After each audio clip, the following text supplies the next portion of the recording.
A lenda mexicana conta a saga de uma mulher que matou os próprios filhos e passou a raptar novas crianças. Uma história de terror e tragédia familiar que tem origem no início do século XVI. Isso no México. Em noites de lua cheia, vizinhanças inteiras teriam o sono perturbado pelo choro insistente de uma mulher desesperada. Ela estaria à busca de seus 2 filhos, mas encontrá-los seria uma tarefa impossível, já que ela própria havia matado as crianças.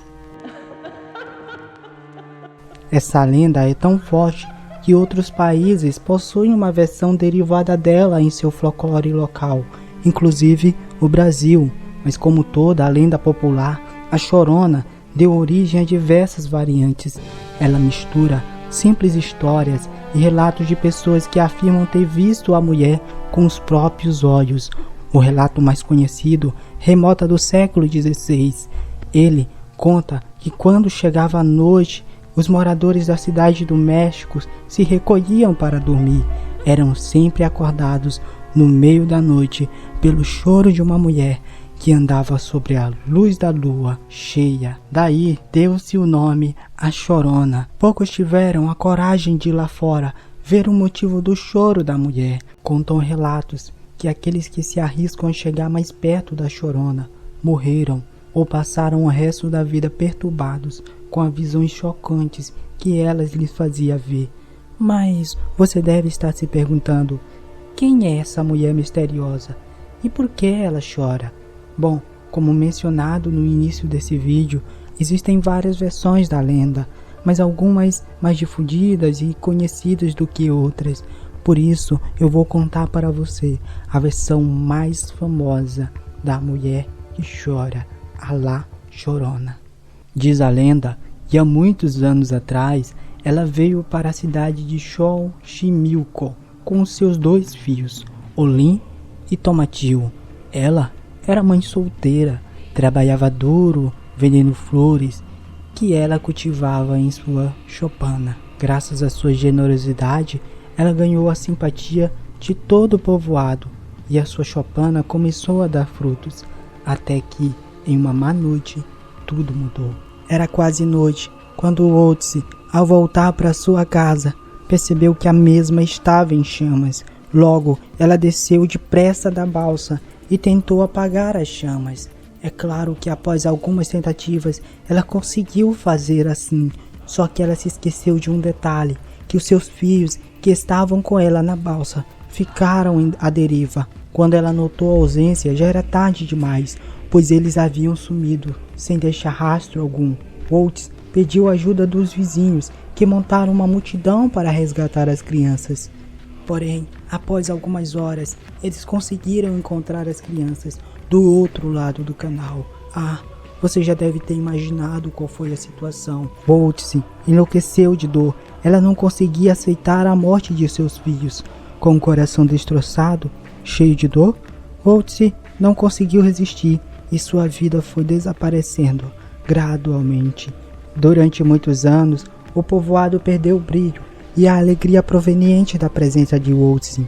Mas quando a história da mulher que perdeu os filhos estava ficando esquecida, os moradores começavam a ouvir os lamentos no meio da noite.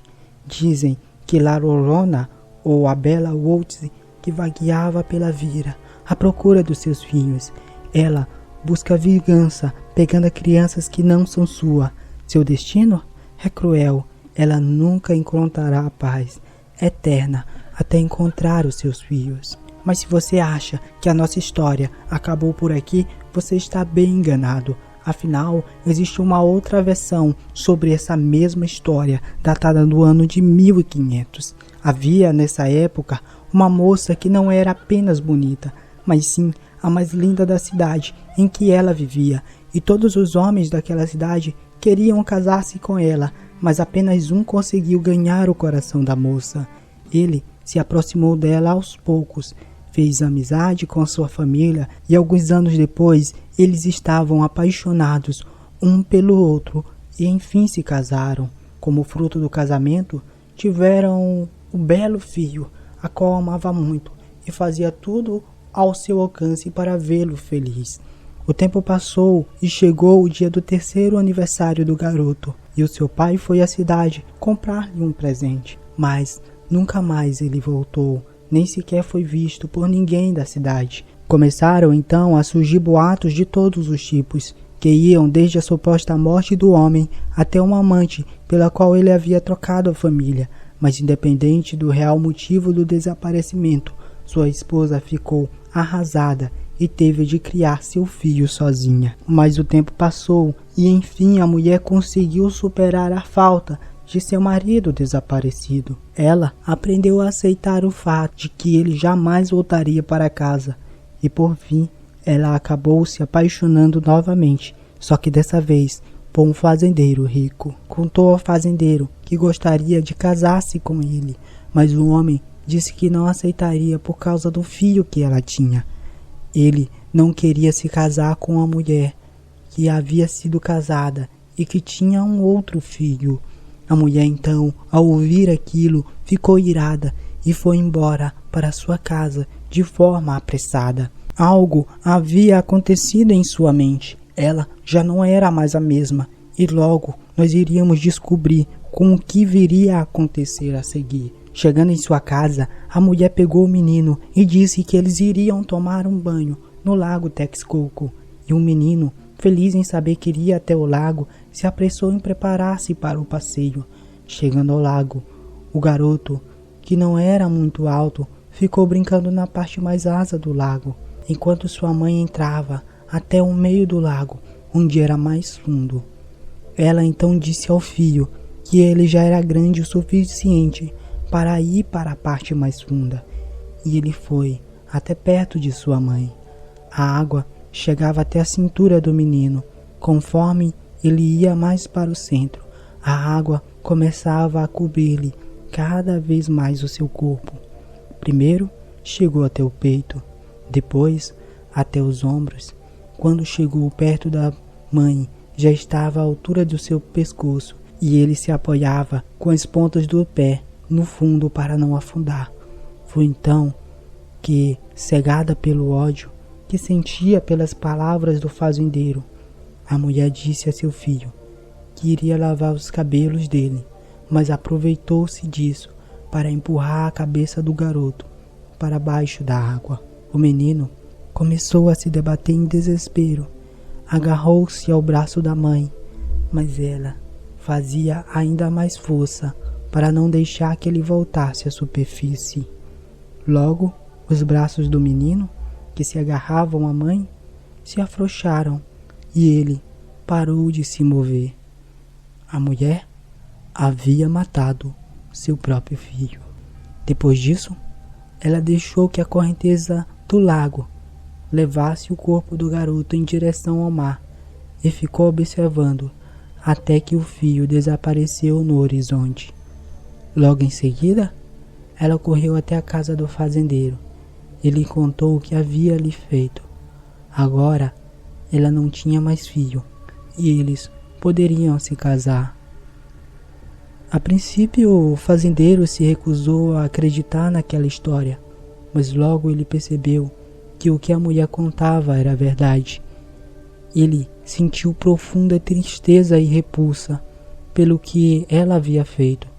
Ele disse que jamais poderia amar uma assassina que mata o próprio filho. Ele lhe ameaçou dizendo que ela não deveria nunca mais chegar perto dele ou de sua propriedade. Neste momento, como se estivesse acordado de um profundo sono, a mulher se deu conta da coisa terrível que ela havia feito. Ela havia matado o próprio filho, a única pessoa no mundo em que amava, e nunca a abandonara. Ela voltou correndo até o lago, chorou amargamente pelo filho. O tempo passava e ela continuava chorando à beira do lago. Ninguém sabe dizer ao certo quanto tempo se passou, mas um dia, enfim, encontraram o corpo da mulher à beira do lago. Ela passara tanto tempo chorando que não mais se alimentou ou dormiu, e por fim sua tristeza causou a sua morte, E desde então começaram os relatos de pessoas que viram a mulher vagando pela região, chorando eternamente pelo mal que causara. E então, se você gostou desse vídeo, não se esquece de deixar o teu like e de se inscrever no nosso canal para muito mais conteúdo assim como esse. É claro, se você tiver alguma sugestão de vídeo, a área dos comentários está aberta por aqui. E até o próximo vídeo. Tchau!